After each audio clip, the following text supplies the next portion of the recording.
나는 전능하신 아버지 하나님, 천지의 창조주를 믿습니다. 나는 그의 유일하신 아들, 우리 주 예수 그리스도를 믿습니다. 그는 성령으로 잉태되어 동정녀 마리아에게서 나시고 본디오 빌라도에게 고난을 받아 십자가에 못 박혀 죽으시고 장사된 지 4일 만에 죽은 자 가운데서 다시 살아나셨으며 하늘에 오르시어 전능하신 아버지 하나님 우편에 앉아 계시다가 거기로부터 살아있는 자와 죽은 자를 심판하러 오십니다. 나는 성령을 믿으며 거룩한 공교회와 성도의 교제와 죄를 용서받는 것과 몸의 부활과 영생을 믿습니다. 아멘.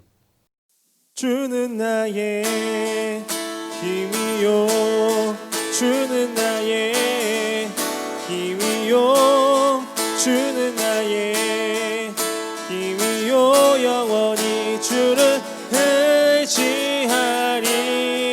주는 나의 힘이요, 주는 나의 힘이요, 주는 나의 힘이요, 영원히 주를 의지하리.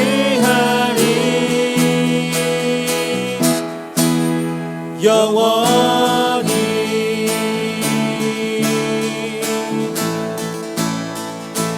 하늘 위에 주님밖에, 하늘 위에 주님밖에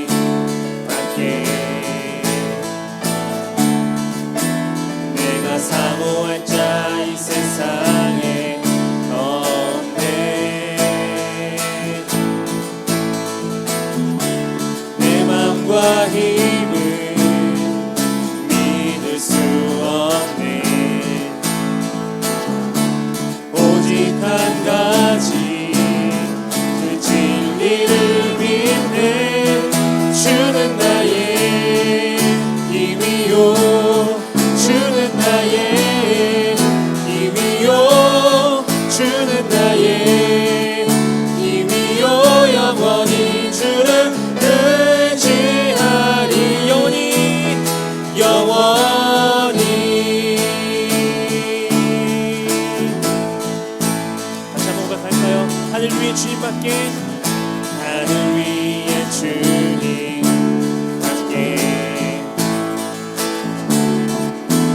내가 사모할 자 이 세상에 없네. 내 맘과 힘을 믿을 수 없네. 오직 한 가지 그 진리를 믿네. 주는 나의 힘이요, 주는 나의 힘이요, 주는 나의 힘이요, 영원히 주를 의지하. 주는 나의, 주는 나의 힘이요, 주는 나의 힘이요,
하신 주 찬양의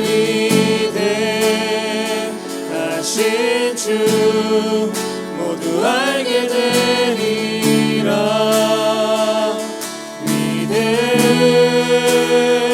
위대하신 주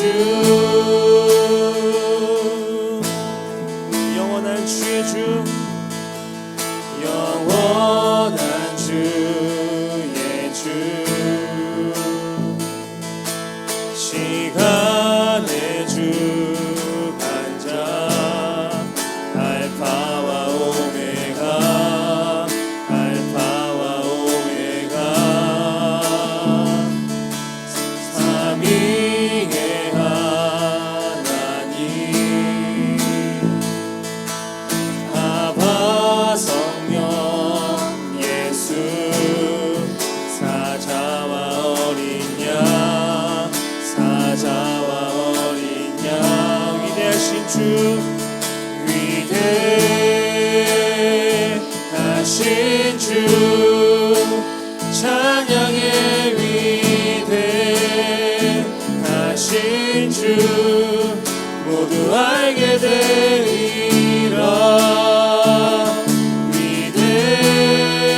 위대하신 주 다시 한번 믿음의 고백 가지고 위대하신 주 위대하신 주 찬양의 위대하신 주 모두 알게 되리라.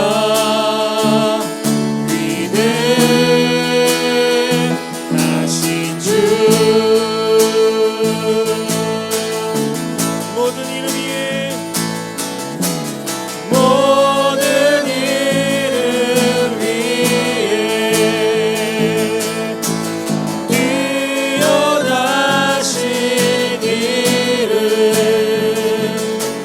다 찬양해 위대하신 주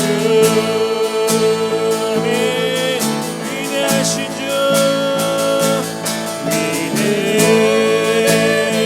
위대하신 주 찬양의 위대하신 주 모두 알게 되리라. 위대하신 주 마지막으로 고백하겠습니다. 위대하신 주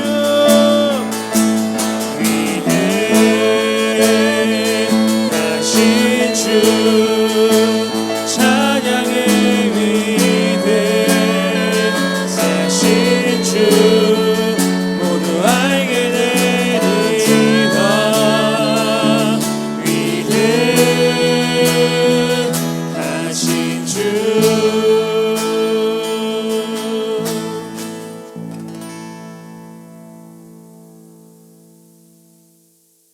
오늘 하나님께서 우리에게 주신 말씀은 시편 23편 1절에서 6절까지 말씀입니다. 시편 23편 1절에서 6절까지 말씀을 제가 봉독해 드리겠습니다. 여호와는 나의 목자시니 내게 부족함이 없으리로다. 그가 나를 푸른 풀밭에 누이시며 쉴 만한 물가로 인도하시는도다. 내 영혼을 소생시키시고 자기 이름을 위하여 의의 길로 인도하시는도다. 내가 사망의 음침한 골짜기로 다닐지라도 해를 두려워하지 않을 것은 주께서 나와 함께 하심이라. 주의 지팡이와 막대기가 나를 안위하시나이다. 주께서 내 원수의 목전에서 내게 상을 차려주시고 기름을 내 머리에 부으셨으니 내 잔이 넘치나이다.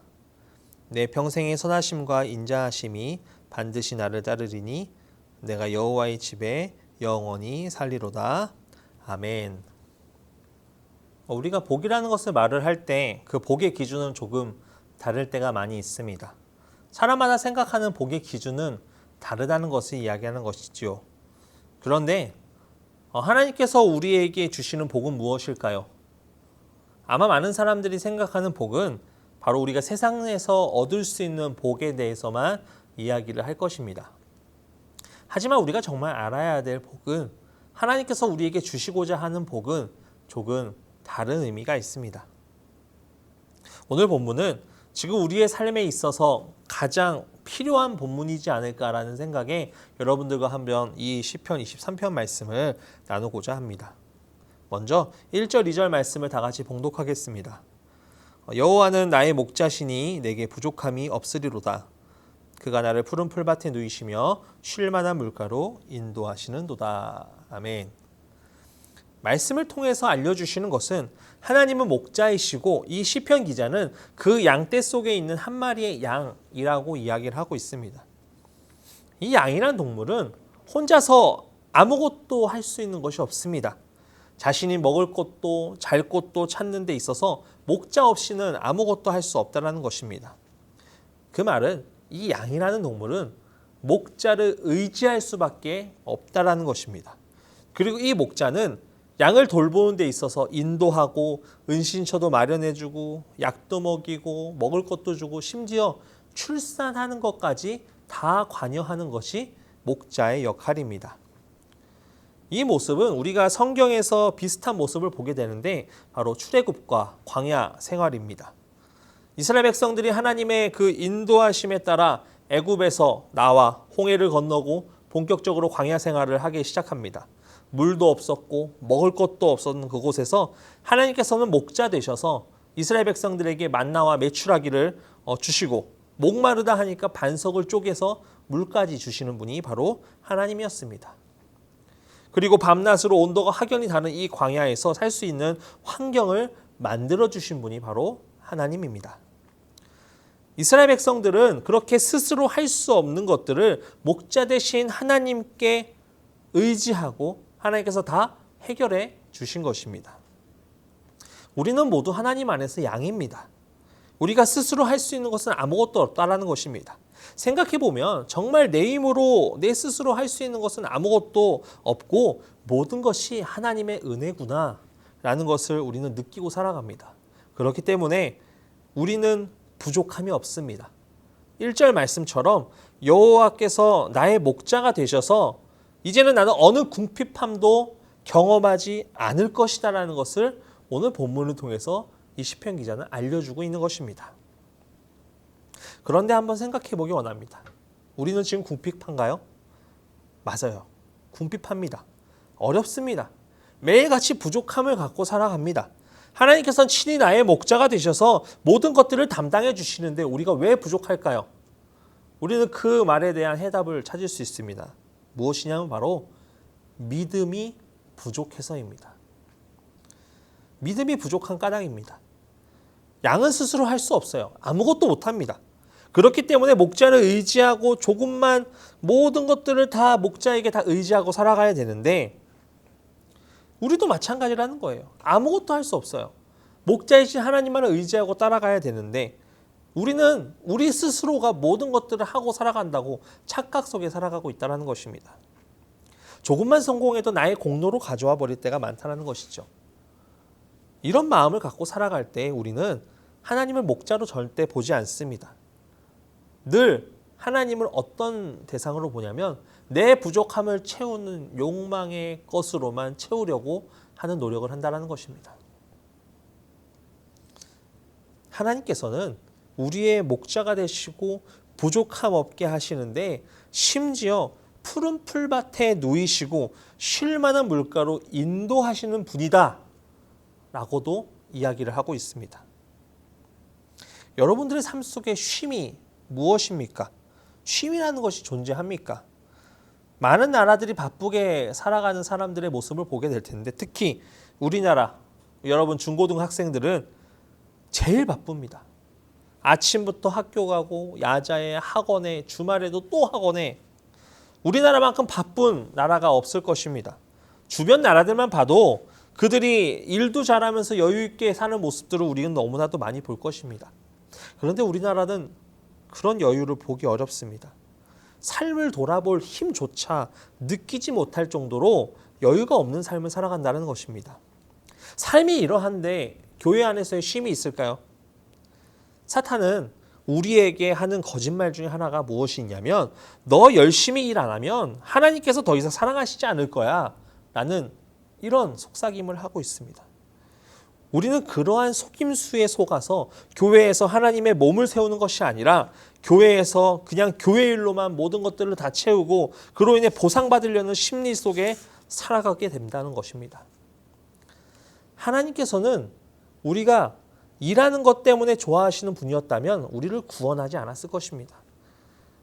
이런 오해들로 인하여서 우리가 사탄의 속임수에 넘어가서 우리의 상태가 잘못된 열심을 만들게 된다는 것입니다. 쉴 만한 물가가 필요 없을까요? 아니요. 우리는 쉴 만한 물가가 필요합니다. 그런데 이 말씀에 보면 쉴 만한 물가는 그냥 간단히 쉴 수 있는 물가 의미보다 더 뛰어넘는 말씀을 하고 있습니다. 3절 4절 말씀에 보면 이렇게 나와 있습니다. 내 영혼을 소생시키시고 자기 이름을 위하여 의의 길로 인도하시는도다. 내가 사망의 음침한 골짜기로 다닐지라도 해를 두려워하지 않을 것은 주께서 나와 함께 하심이라. 주의 지팡이와 막대기가 나를 안위하시나이다. 아멘. 이 쉴 만한 물가는 잠시 쉬어가는 곳이 아니라 내 영혼을 소생시키시는 장소다라고 말씀을 통해서 알고 있습니다. 소생이라는 것은 하나님의 호흡을 말하고 있습니다. 먼지 같은 이 흙으로 사람을 지으시고 그 코에 하나님의 생기가 들어가 우리가 호흡하게 된 것, 단순히 회복과 휴식의 개념이 아니라 죽어있던 것에서 생명을 얻게 해주는 호흡을 이야기하고 있습니다. 그렇기 때문에 이 쉴 만한 물가는 단순한 쉼이 아니라 하나님이라는 존재라는 것입니다. 그런 하나님께서 우리에게 생명으로 소생하는 그 장소로 인도하기를 원하신다라는 것입니다. 그리고 그 길은 반드시 의의 길이라고 이야기합니다. 그런데 더 중요한 것은 이러한 인도하심은 하나님의 이름을 위하여 하신다라고 말씀하고 있습니다. 이것은 하나님의 명성과 어떠함 때문에 일하시는 것이 아닙니다. 자기 이름을 위하여 우리를 쉴 만한 물가로 인도하시는 하나님께서는 자신의 이름을 걸고 이 일을 완수하는 하나님이신 것입니다. 어느 누가 자신의 이름을 걸고 하는 일에 있어서 대충 하겠습니까? 하나님께서도 자신의 이름을 걸고 하는 일인데 대충 하시겠습니까? 온 힘과 정성을 다해서 우리를 인도해 주신다는 것입니다. 목자의 모습을 한번 생각해 봤으면 좋겠습니다. 제일 떠오르는 것이 뭘까요?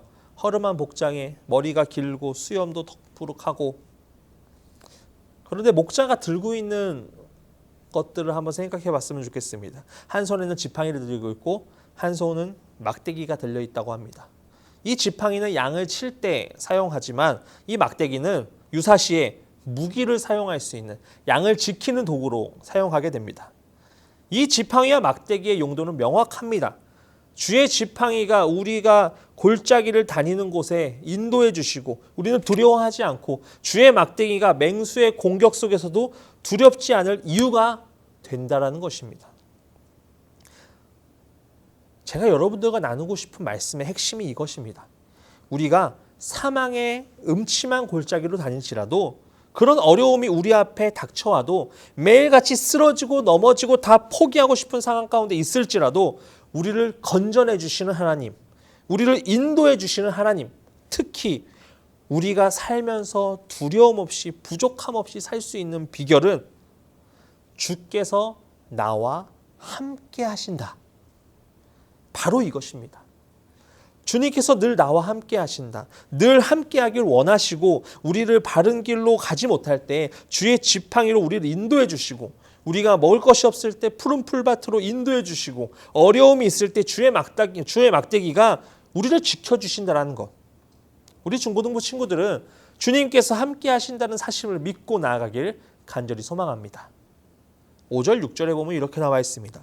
주께서 내 원수의 목전에서 내게 상을 차려주시고 기름을 내 머리에 부으셨으니 내 잔이 넘치나이다. 내 평생의 선하심과 인자하심이 반드시 나를 따르리니 내가 여호와의 집에 영원히 살리로다. 아멘. 불편한 상황 가운데 잔이 넘치게 하는 것은 원수의 목전에서도 기쁨이 넘친다라고 말하고 있습니다. 그 말은 원수의 목전에 밥을 먹어야 되는 상황이 있었던 그 감옥에 있을 때라도 어떤 힘든 상황 가운데 있을지라도 너희는 상관없다. 왜? 그 평생의 선하심과 인자하심이 반드시 따른다라는 것을 이야기하고 있습니다. 이 시편 기자는 이런 믿음이 있었다라는 것입니다. 자신의 삶을 살 때에 자신이 누구와 함께 할지라도 하나님과 함께 한다는 그 믿음이 있었다라는 것입니다.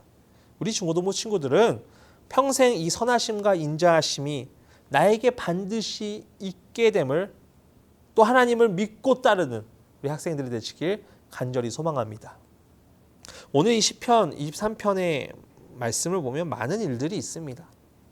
우리를 쉴 만한 물가로 인도해 주시고 사망의 음침한 골짜기로 가운데 갈지라도 우리가 두렵지 않는 것은 또 원수의 목전에서 상을 차려주시고 감사할 수 있는 믿음, 이 모든 것은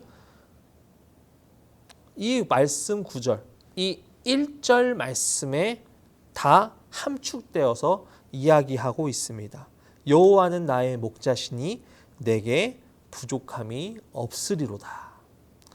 이 말씀이면 우리와 함께 하시는 하나님을 표현할 수 있는 제일 기본적이고 감동이 있는 말씀 9절일 것입니다. 우리가 흔히 듣고 외웠던 말씀이지만 이 말씀 9절을 깊게 생각해 보지는 않았다라는 것입니다. 하나님께서 나의 목자시니까 그냥 내가 부족함이 없다, 그냥 이렇게 넘겨버릴 때가 많다라는 것입니다. 하지만 우리가 목자에 대한 인식을 제대로 하고 있을 때 이 말씀은 우리에게 다르게 다가오게 됩니다. 우리의 삶을 한번 돌아보기 원합니다. 여러분들도 하나님께서 맡겨주신 사명이 분명히 있을 것입니다. 내가 부족함이 없다라는 것은 내가 더 이상 원하는 것이 없이 다 가졌다라는 것을 의미합니다. 그런데 부족함이 없다라는 말은 그 앞에 여호와 나의 목자이신 하나님이 나와 함께 하신다라는 것을 고백하는 것과 같습니다. 우리는 우리가 생각하고 있는 이성에까지만 하나님을 믿습니다. 우리가 하나님을 이성적으로 생각하는 수준까지만 우리는 하나님을 믿는다라는 것입니다. 내 이성이 100이 되지 않고 50 정도만 하나님을 생각한다면 우리의 믿음은 50밖에 되지 않습니다. 하지만 우리 하나님께서는 그 모든 것들을 뛰어넘으시고 우리의 부족함을 아시고 우리의 목자 되셔서 우리를 사랑하시고 부족함 없게 하십니다. 그런 예수님께서 우리의 목자가 되어주신다라고 말씀하고 있습니다. 그럼 우리는 어떻게 살아가야 될까요? 따르면 됩니다. 주님만을 따라가면 됩니다. 우리는 굉장히 쉬운 말씀을 어렵게 해석하고 살아갑니다. 나의 목자이신 예수님의 나와 함께 하시면 부족함이 없는데 이 부족함이 있다고 고백하고 우리의 삶의 목자이신 예수님만 없다라고 고백하며 살아갈 때가 많다는 것입니다. 여러분, 예수님만이 나의 목자 되십니다. 그분을 신뢰하고 나의 목자이신 그 하나님께 내 삶을 맡겨드린다면 우리의 삶은 정말 부족함 없는 삶이 될 것입니다. 오늘 설교의 제목처럼 주님과 함께하는 것이 복이 되는 우리 중고등부 친구들 되길 간절히 소망합니다. 기도하겠습니다. 사랑해 주님 감사합니다. 오늘도 이렇게 영상으로 온전히 주님의 말씀을 듣게 해주신 너무나 감사합니다. 여호와는 나의 목자시니 내게 부족함이 없으리로다. 주님, 나의 목자가 되셔서 내 삶 가운데 부족함이 없는 삶이 살 수 있도록 인도하여 주시옵소서. 우리의 삶은 늘 나는 부족함이 없습니다. 나는 다 가졌습니다. 우리가 다 가졌다면 우리는 하나님을 갖지 못할 것입니다. 그러나 나는 부족합니다. 연약합니다. 우리가 하나님만을 따르겠습니다라고 고백할 때 우리의 부족함은 하나님의 믿음으로 하나님의 능력으로 채워짐으로 우리가 살아가게 될 것입니다. 그런 하나님을 믿고 의지하며 살아갈 수 있는 우리 중고등부 친구들 될 수 있도록 인도하여 주시옵소서. 예수님의 이름으로 기도드립니다. 아멘.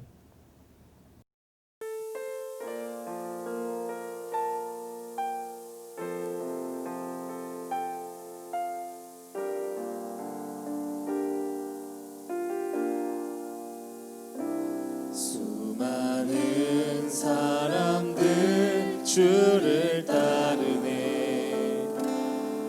자신의 연약함 가지고 수많은 눈물의 시간 속에서 믿음으로 주를 보내 수많은 사람들 주를 따르네 자신의 연약함 가지고 수많은 눈물의 시간 속에서 믿음으로 주를 보내 주의 영원한 사랑으로 주의 말씀을 이루시네 삶의 모든 문제들 나를 힘겹게 해도 포기하지 않는 오늘을 살아내리라 소망이 보이지 않는 내 삶 속에 주님만이 소망되어 주의 뜻 이루시리라 삶의 모든 문제들 나를 힘겹게 해도 포기하지 않는 오늘을 살아내리라 소망이 보이지 않는 내 삶 속에 주님만이 소망되어 주의 뜻 이루시리라